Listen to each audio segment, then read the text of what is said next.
बिस्मिल्लाहिर्रहमानिर्रहीम। अस्सलाम वालेकुम व्यूअर्स, मैं आपको वेलकम करती हूँ अर्शी एक्सपर्ट ड्रेसेस में।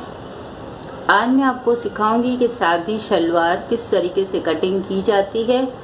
सादी शलवार यानी कि कली बगैर की शलवार और बेल्ट बगैर की शलवार। बेल्ट वाली शलवार और कलियों वाली शलवार मैं आपको सिखा चुकी हूँ, डिस्क्रिप्शन में मैं उसका लिंक दे दूँगी।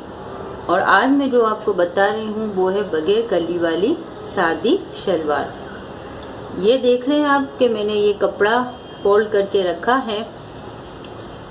जितना नॉर्मल अर्ज का कपड़ा था उसको मैंने इस तरीके से फोल्ड कर लिया है। ये देखें, ये इस तरीके से 4 पीस हैं और बंद वाला हिस्सा मैंने अपनी साइड पे रखा है। मैं हमेशा बताती हूँ आपको कि बंद वाला हिस्सा कपड़े का अपनी साइड पे रखें ताकि हमसे कोई गलती ना हो जाए, हमारी जो कोई भी कटिंग है वो बीच से कट ना जाए।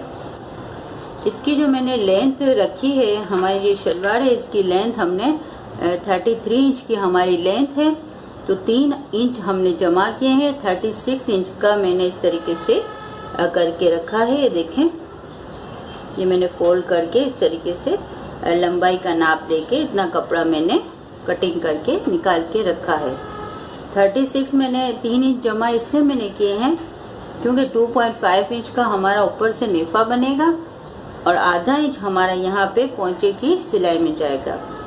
तो चलिए हम अपनी कटिंग शुरू करते हैं। आप इस तरीके से जब अपनी शलवार की लंबाई का कपड़ा निकाल लें तो फिर इसके बाद पोंचे का निशान लगेगा।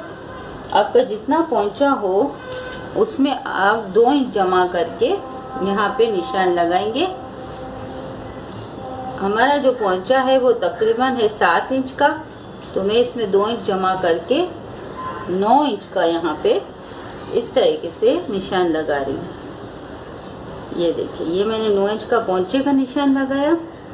अब हम जाएंगे सामने की साइड पे यानी कि इस कोने पे और यहाँ से हम लगाएंगे अपने सेंटर या आसन का निशान। तो हमारा जो सेंटर है वो है तकरीबन 13 इंच का है, तो इसमें भी हम 3 इंच जमा करेंगे। तो 13 में 3 इंच जमा करेंगे तो 16 इंच होगा। तो यहाँ से हम इस तरीके से 16 इंच का इस तरीके से निशान लगाएंगे। अब ये देखें, इस तरीके से ये हमारा निशान लग गया है और बिल्कुल आसान तरीका है ये शलवार की कटिंग का। ये देखें, यहाँ से हम इस तरीके से इसको क्रॉस में लाइनिंग करके इसको काट देंगे। पहले हम निशान लगा लेते हैं। ये हमने लाइनिंग कर दी।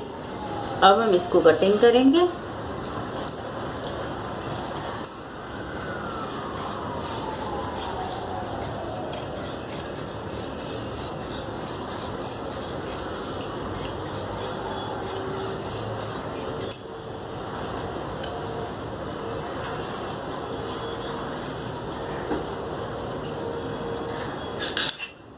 यहाँ से थोड़ा सा हम आधा इंच का इस तरीके से लाइनिंग के हिसाब से कटिंग करेंगे ताकि हम आसानी से इसके ऊपर सेंटर जोड़ने में, ये देखें, सिलाई जो है हम कर सकें।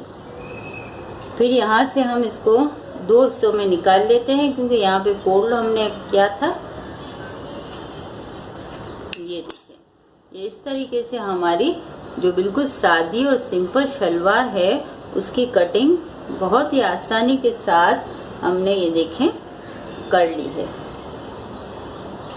ये देखें, इस तरीके से ये हमने शलवार की कटिंग जो है मुकम्मल कर ली है। बहुत ही आसान तरीका है सादी शलवार बनाने का। इसकी स्टिचिंग का तरीका जो है मैंने 4 कलियों वाली शलवार में पहले से ही आपको बता दिया है, उसका मैं लिंक डिस्क्रिप्शन में दे दूंगी। उस हिसाब से आप यहाँ पे पोंचा बनाएं और यहाँ पे आप अज़रबंद के लिए इस तरीके से नेफा बना लें। तो ये हमारी आसान और बिल्कुल सादी शलवार की कटिंग बहुत ही आसानी के साथ कुछ मिनटों में ही हो गई है। अगर आपको हमारी वीडियो पसंद आई है तो प्लीज़ लाइक एंड शेयर और सब्सक्राइब करना ना भूलें। अल्लाह हाफिज़।